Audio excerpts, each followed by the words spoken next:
Hi, Math Wizards. Miss Heidemann here for our second lesson in our unit on order of operations.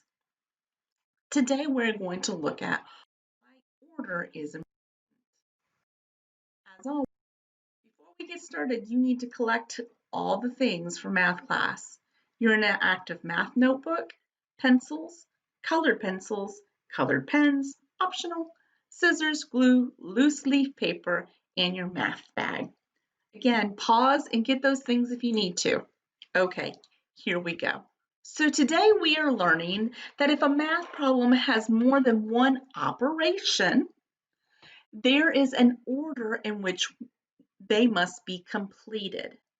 Now, if you remember the last lesson, we talked about that word operation. Do you remember what the four operations in math are? Good. Again, I hope that you said addition, subtraction, multiplication, and division. Why does order matter when we do math problems with several different operations? We're going to find out today. Get out your interactive math notes and we're going to take notes. Okay, students, this set of notes should already be glued into your interactive math notebook if you'll open it up, and we will get started. I'm going to skip all of this up here for a moment and I'm going to go straight to our order. Each of these letters stands for one step in our order. The P stands for the very first step, which is, ready, parentheses.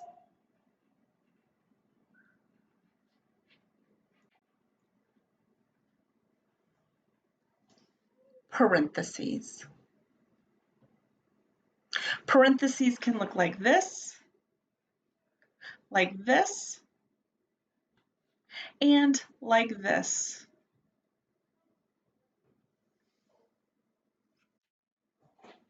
Next, the E. The E in our step stands for exponents. Exponents. An exponent is a subscript number up here in this corner that tells you what to do with the number 3. As fifth graders, you do not need to know how to do exponents, but you do need to know that it's part of the order of operations. So E stands for exponents. Next, we have M for multiplication.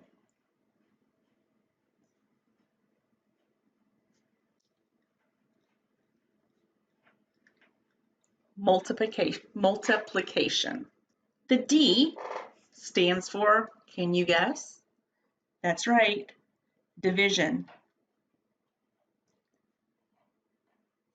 Notice right here how these two are grouped together. That's because multiplication and division are on the same level. You will work these in order from left to right. So in your problem, if you see a multiplication problem or a division problem, whichever one you see first is what you will do first. If division's first, you will do division. If multiplication is first, you'll do multiplication. It does not matter as long as you're sticking with just multiplication and division. Next, we have A. Bet you can guess what that stands for. Yep, addition. And the S, anyone? That's right. The S stands for subtraction.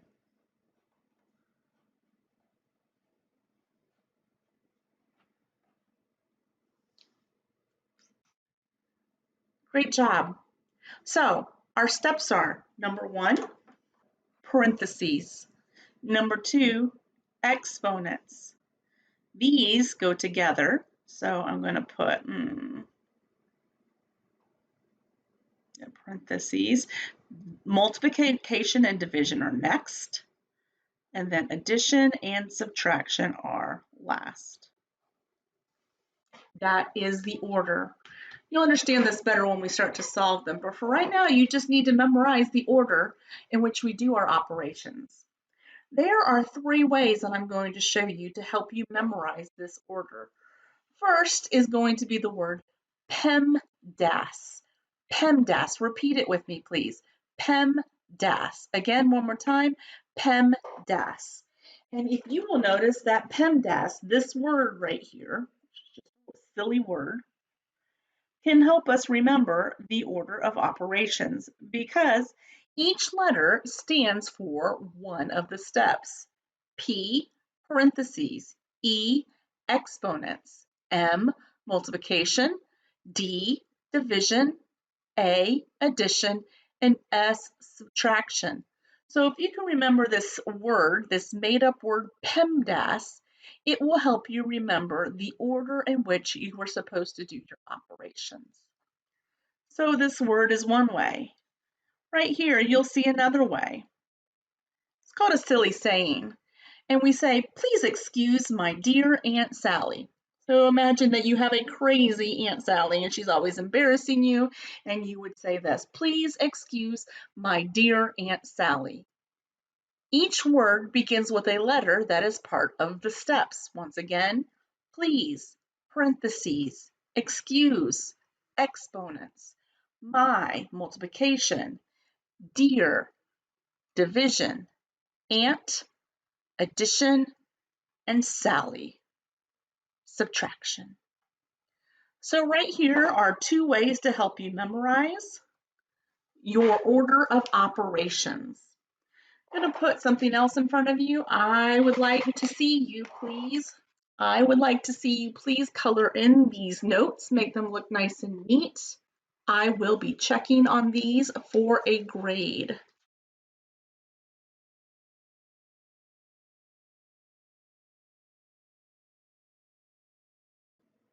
Okay, so we've worked on the order of operations, and you know that there's a certain order in which you have to do it.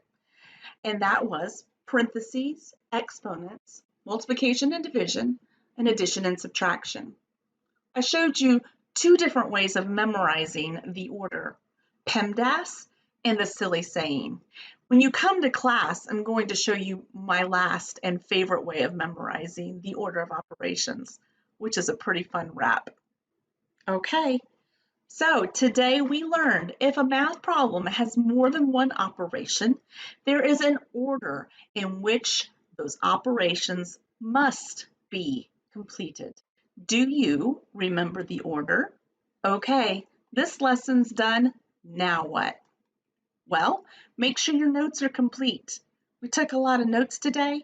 I want them to be colorful and complete. I will be checking, so as always, make sure that you do have them done. Next, go back into the Google Classroom and mark this assignment as done and completed. And finally, begin working on the next activity assigned.